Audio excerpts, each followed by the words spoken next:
बाद अपनी आई को नौकरी करते हुए देखा, उसके बाद अपनी निशा भाभी को नौकरी करते हुए देखा।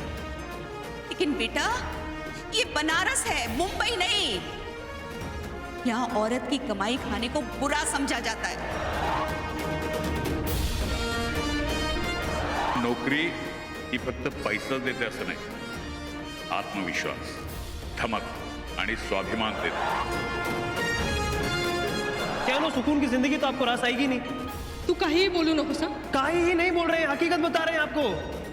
आपने यही जिंदगी देखी है, आई और बाबा की जिंदगी, दादा और बहिनी की जिंदगी, और आप चाहते हैं कि नौकरी करके आप हमारी जिंदगी भी वैसी ही बना दें, है ना?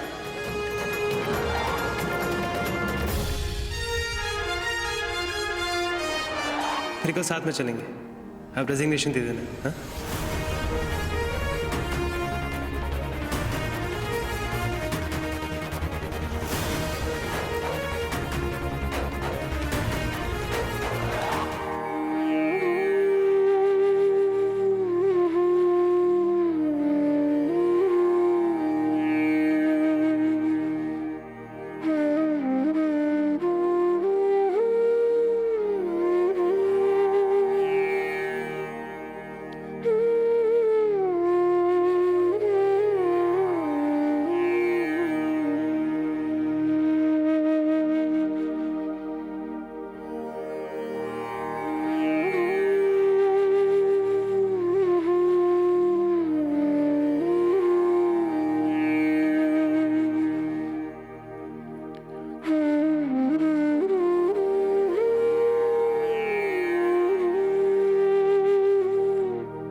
त्र्यंबकं यजामहे सुगंधिं पुष्टिवर्धनम् उर्वारुकमिव बन्धनात् मृत्योर्मुक्षीयमामृतात्।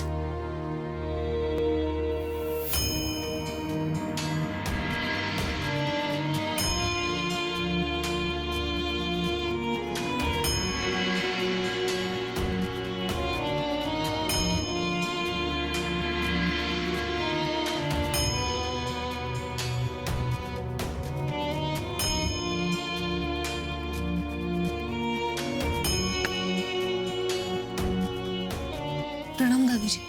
खुश रहो, भगवान तुम्हें सद्बुद्धि दे ताकि तुमसे कोई गलती ना हो और किसी भी मान मर्यादा का उल्लंघन ना हो।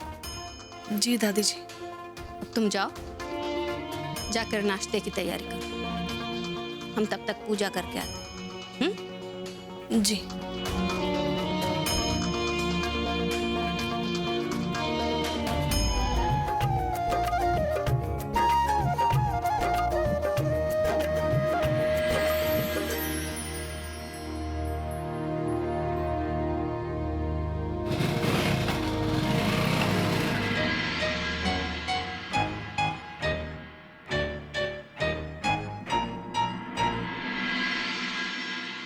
शी काय गो भाजी कोणी आणली आहे भाजी? हा इतकी शिळधर निवडता पण येत नाही तर त्रेतायुगातून आणली का काय?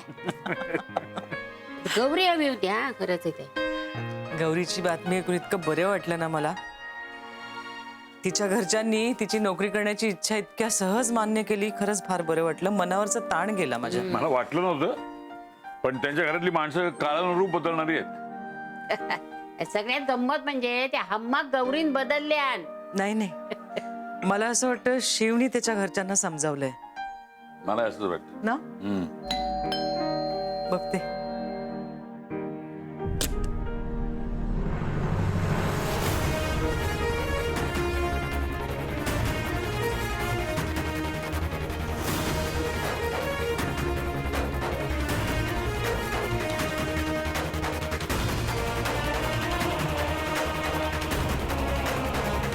अगं अगं का अवतार काय तुझं? ये हाती हाती ये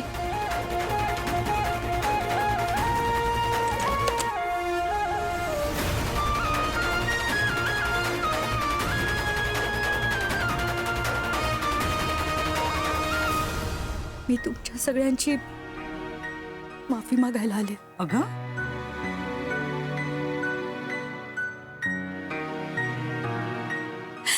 काय करते तू? बाबा मला माफ करा बाबा. अगं आई आई तुम्ही सुद्धा मला माफ. अगं, ए- चुकले मी. उठ उठ, काय करतेस तू निशा? मी जे काही वागले ना त्याची शिक्षा मिळाली आहे मला.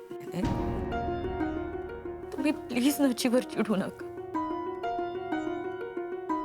माझ्या मनात त्याच्याबद्दल काही राग नाहीये. त्याला जे योग्य वाटलं तेच त्याने केलं.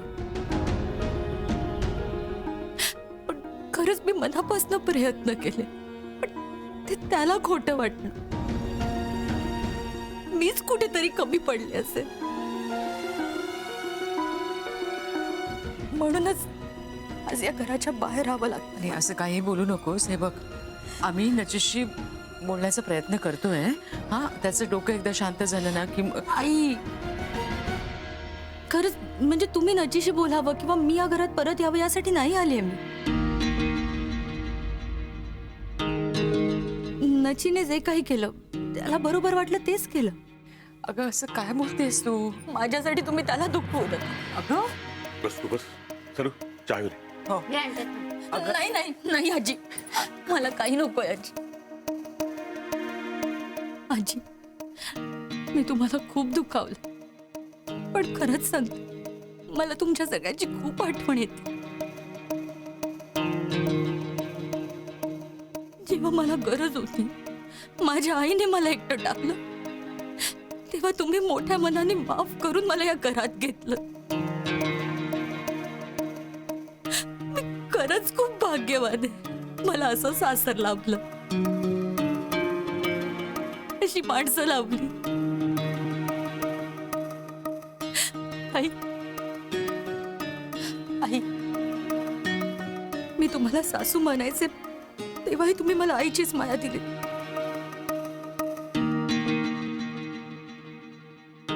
आणि आता तर अगं निशा,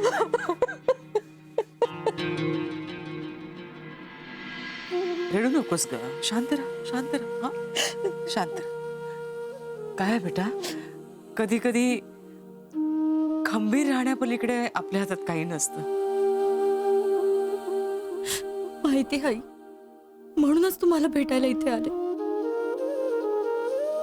तुम्ही जे मला प्रेम दिलं, माझ्यावर जो विश्वास दाखवला, त्यावर मी माझं पुढचं आयुष्य काढेन.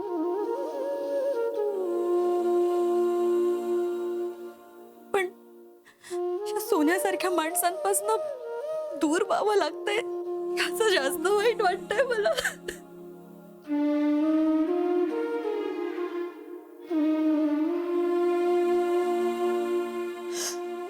पण प्लीज प्लीज तुम्ही नचीला काही बोलू नका. अगो पण त्याका समजवू नको काय? नाही नाही आजी, खरंच नको. जर नची सुखात असेल ना तर मी सुद्धा सुखात राहील.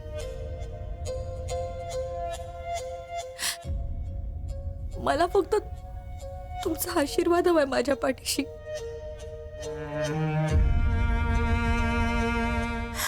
मगच हे सगळं सहन करायची ताकद येईल माझ्या. अगं, तू आहेस, आमचे आशीर्वाद आहेतच तुझ्या पाठीशी. अगं, जशी गौरी तशी तू आहेस. माझी लेकच आहेस ना तू. हा, आई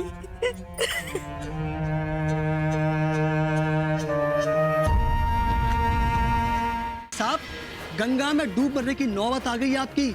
गंगा का पानी क्या, चुल्लू भर पानी नहीं मिलेगा आप लोगों को डूब के मरने के लिए. सारे समाज में ये दोनों नाम उछालेंगे आपका. पूरा बनारस शुक्ल परिवार पर थूकेगा. थू. बस फूफा जी,